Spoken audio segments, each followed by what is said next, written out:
இன்றைக்கு பொதுக்காலத்தின் 19ஆம் வாரம் ஆகஸ்ட் மாதம் 14ஆம் தேதி புதன்கிழமை. இன்று தேவன் நமக்கு தரும் ஜீவ நீர் ஊற்றான இறை வார்த்தைகள் திருப்பாடல் 113 இறை வார்த்தைகள் 2-6 முடிய. நாம் அனைவரும் பாட வேண்டிய பதிலுரை பாடல். வானங்களையும் விட உயர்ந்தது இறைவனின் மாட்சி. வானங்களையும் விட உயர்ந்தது இறைவனின் மாட்சி. ஆண்டவரது பெயர் வாழ்த்த பெறுவதாக. இப்பொழுதும் எப்பொழுதும் வாழ்த்த பெறுவதாக.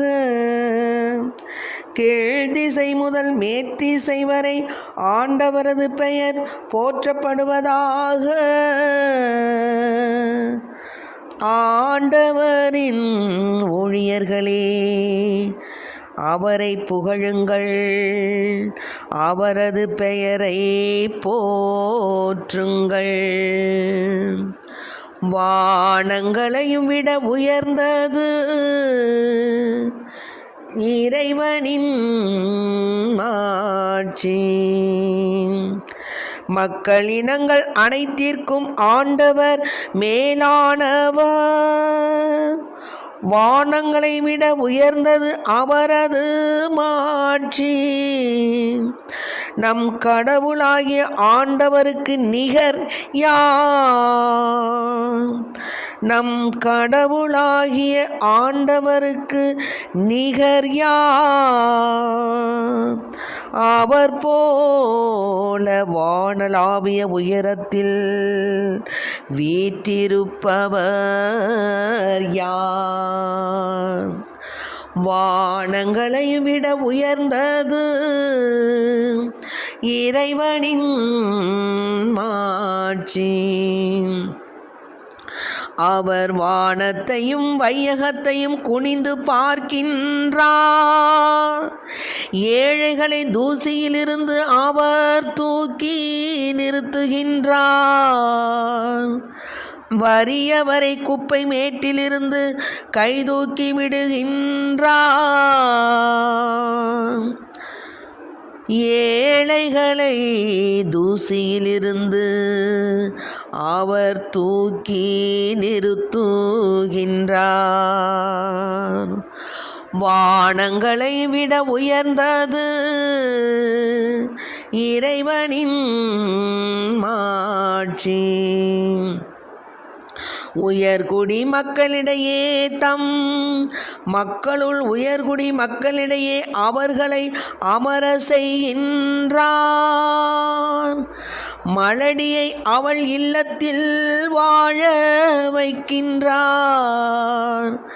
தாய்மை பேறு பெற்று மகிழுமாறு அவளுக்கு அருள்கின்றார். மலடியை அவள் இல்லத்தில் வாழ வைக்கின்றார். தாய்மை பேறு பெற்று மகிழுமாறு அவளுக்கு அருள்கின்றார். வானங்களை விட உயர்ந்தது இறைவனின் மாட்சி. வானங்களையும் விட உயர்ந்தது இறைவனின் மாட்சி.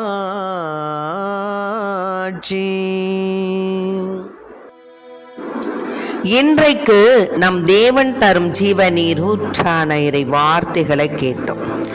இன்று மலடிகளுக்கு அவள் இல்லத்தில் மலடியை வாழ வைக்கின்றார்.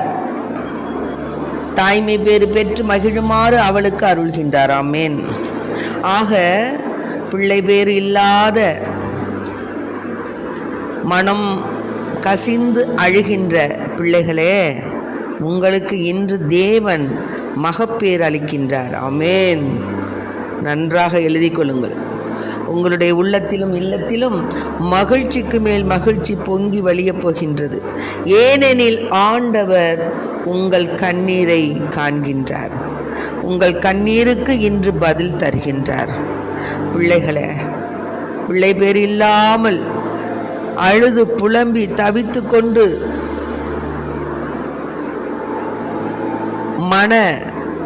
உள்மன காயத்தோடு இருக்கக்கூடிய பிள்ளைகளை உங்களுக்கு தேவன் இன்று அருளும் ஆசீர்வாதம் என்ன தெரியுங்களா?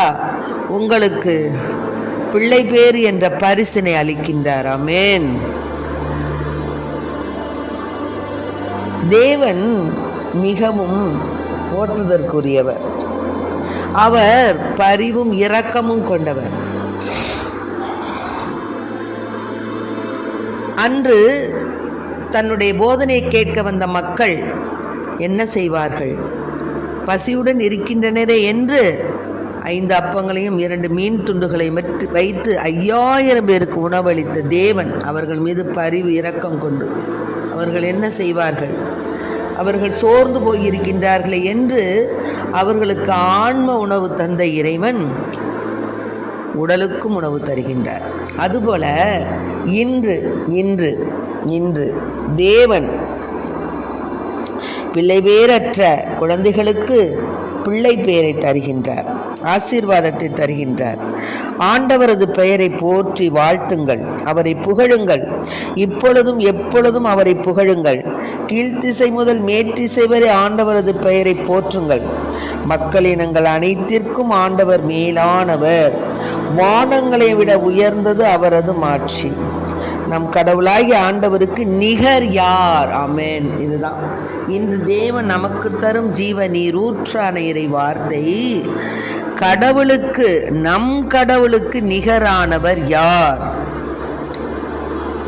அவர் போல வானளாவிய உயரத்தில் வீற்றிருப்பவர் யார்?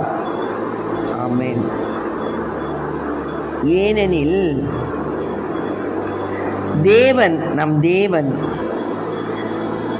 மலைகளையும் குன்றுகளையும் பள்ளத்தாக்குகளையும் படைத்த தேவன், இருளில் ஒளியென வந்தவர், அருளும் இரக்கமும் நீதியும் உள்ளவர், மனமிறங்கி கடன் கொடுக்கும் மனிதர் நன்மை அடைவர் என்ற வாக்கிற்கு ஏற்ப திருப்பாடல் 112 மனமிறங்கி கடன் கொடுக்கும் மனிதர் நன்மை அடைவர் என்ற வாக்கிற்கு ஏற்ப மனமிறங்கி தேவன் இன்று உங்களுக்கு குழந்தை பேற்றை அளிக்கின்றார். தாய்மை பேறு பெற்று மகிழுமாறு உங்களுக்கு தேவ அருளை தருகின்றார். ஆகவே அன்பு பிள்ளைகளே, குழந்தை பாக்கியம் இல்லாது 2 வருடங்கள் 3 வருடங்கள் ஏன் 20 வருடங்கள் என்று கூட தவித்து கொண்டிருக்கின்ற குழந்தைகளே, உங்களுக்கு இன்று தேவன் தரக்கூடிய ஜீவ நீரூற்றான இறை வார்த்தைகள் தாய்மை பேறு பெற்று மகிழுமாறு உங்களுக்கு ஆசீர்வாதம் தருகின்றார். அன்பு பிள்ளைகளே, சோர்ந்து போகாதீர்கள். உங்களுடைய கர்ப்பப்பையை அடைக்கக்கூடியவனா நான் அடைப்பேனோ என்று கேட்கிறார் ஆண்டவர். ஆகவே குழந்தை பேறு கடவுளுடைய பரிசு. ஆகவே அத்தகைய பேற்றினை பெறக்கூடிய ஆசீர்வாதத்தை இன்று தேவன் உங்களுக்கு தருகின்றார். பெற்ற குழந்தைகள் அந்த குழந்தைகளை எப்படி வளர்க்க வேண்டும் என்றும் அவர் பயிற்றுவிக்கின்றார். குழந்தைகள், சிறு பிள்ளைகளை என்னிடத்தில் வரவிடுங்கள், அவர்களை தடுக்க வேண்டாம், ஏனெனில் விண்ணரசு அவர்களதே என்று கூறுகின்றார். அதற்கு அர்த்தம் என்ன தெரியுங்களா? சின்ன குழந்தைங்களை பாருங்களேன், அடிச்சுக்கும், அதுக்கு சண்டை நம்மள்கிட்ட சொல்லும். நாம் போய் கேட்டு அவர்களுக்கு, நம்ம பெற்றோர்களுக்குள்ளார சண்டை போட்டுக்கிட்டு இருப்போம். ஆனால் அதுக்குள்ளேயும் அதுங்க ஒற்றுமையாயிரும். அதுதான் சின்ன பிள்ளைங்களுக்கு ஒன்றும் தெரியாது. மாசற்றவர்கள் யாரை இவங்களை உயர்த்தணும், அவங்கள பகைச்சிக்கணும், இவங்க பெரியவங்க அவங்க பெரியவங்கலாம் தெரியாது. இப்பொழுது இந்த வயநாடில் ஏற்பட்ட அந்த நிலச்சரிவில் நம்முடைய பிரதமர் போயிருக்கிறாரு. அப்போது ஒரு குழந்தை தாய் தாய் தகப்பனை இழந்த குழந்தை மறுபடியும் அவங்க அம்மாவை பார்த்துருச்சு. ஆனால் அதற்கு முன்னாடி அந்த குழந்தை அவரை அந்த யாருன்னு அதுக்கு தெரியல. அவருடைய கன்னத்தை வருடி அவரோடு விளையாடுதான். பார்த்தீங்களா? அதான் இவர் என்ன, பிரதமர் என்ன, நம்முடைய தேவன், தேவாதி தேவன், ராஜாதி ராஜன், மகத்துவம் மிக்கவர், மாட்சி மிக்கவர். சிறு குழந்தைகளை என்னிடத்தில் வரவிடுங்கள், அவர்களை தடுக்க வேண்டாம், ஏனெனில் விண்ணரசு அவர்களதுன்னு சொல்கிறார். ஆக சின்ன குழந்தைங்க எனக்கு உள்ளவங்க, அவர்களுக்கு தீங்கு தரக்கூடியவர்களை என்ன செய்கிறாரு? எந்திரக்கல்லை கட்டி ஆழ்கடலில் அமிழ்த்துங்கிறார். ஏன்? அத்தகைய, அதாவது என் கண்மணியை தொடுகிறவன், சின்ன பிள்ளைங்களை தொடுறவன் என் கண்மணியே தொடுறான்னு சொல்கிறார். ஆக அன்பு பிள்ளைகளை, சிறு குழந்தைகள் மீது இறைவன் மிகுந்த அன்பும் பாசமும் உள்ளவராக நம்முடைய பைபிளில் நம்ம படிக்கும்போது அதை தெரிஞ்சுக்கிறோம். அதுபோல் அத்தகைய தேவன் அந்த குழந்தைகளை தராமல் இருப்பாரா? நிச்சயமாக தருவார். ஆகவே அன்பு பிள்ளைகளே, உங்களுடைய வாழ்க்கையில் குழந்தை பெயரற்ற அன்பு குழந்தைகளே, உங்களுடைய வாழ்க்கையில் நீங்கள் நிச்சயமாக குழந்தை பாக்கியம் பெறுவீர்கள் என்பது உறுதி. இதற்கு சாட்சி நாங்கள் தான். என்னுடைய மகனுக்கு 12 ஆண்டுகள் குழந்தை பாக்கியம் கிடையாது. ஆனால் தேவனிடத்தில் நாங்கள் மனம் உருகி பிரார்த்தித்தோம். ஒரு நாள் கூட அவரிடம் நாங்கள் முணுமுணுத்தது கிடையாது. தேவனே, எங்களுக்கு நீரே கேடகமும் கோட்டையும் கவசமாக இருக்கின்றீர், எனவே நீர் தான் எங்களுக்கு தரணும் என்று அன்னை வேளாங்கண்ணி மாதாவை நாங்கள் வேண்டினோம். வேளாங்கண்ணி தாய் பரிந்து பேசி தேவன் மூலமாக எங்களுக்கு அருமையான ஒரு பேர குழந்தையை கொடுத்தார். இன்று அவன் 3ஆம் நிலை படித்து கொண்டிருக்கின்றார். ஆக அன்பு பிள்ளைகளை, நாம் இறைவனுக்கு ஏற்புடைய பிள்ளைகளாக வாழ்ந்து இருந்த போதிலும் தேவன் அதனதன் காலத்தில் அதனை நேர்த்தியாக செய்யக்கூடிய தேவன் நம் தேவன். ஆகவே சோர்ந்து போகாதீங்க.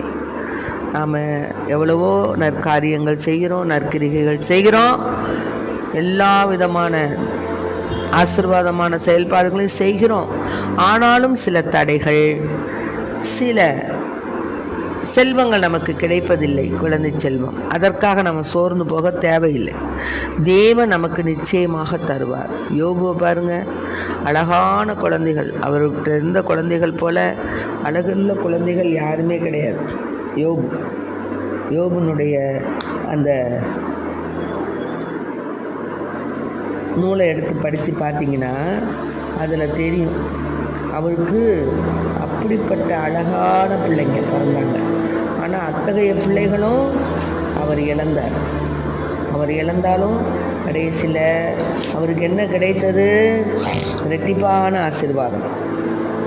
யோபு நூலில் 42வது இயலில் யோபின் முன்னைய நாட்களில் இருந்ததை விட 12வது வார்த்தை, யோபின் 42வது அதிகாரம் 12வது வார்த்தை, யோபின் முன்னைய நாட்களில் இருந்ததை விட பின்னைய நாட்களில் ஆண்டவர் அதிகமாக ஆசி வழங்கினார்.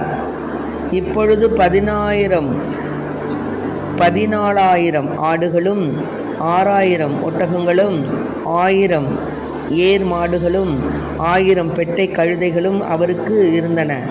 அவருக்கு 7 புதல்வர்களும் 3 புதல்வியரும் பிறந்தனர்.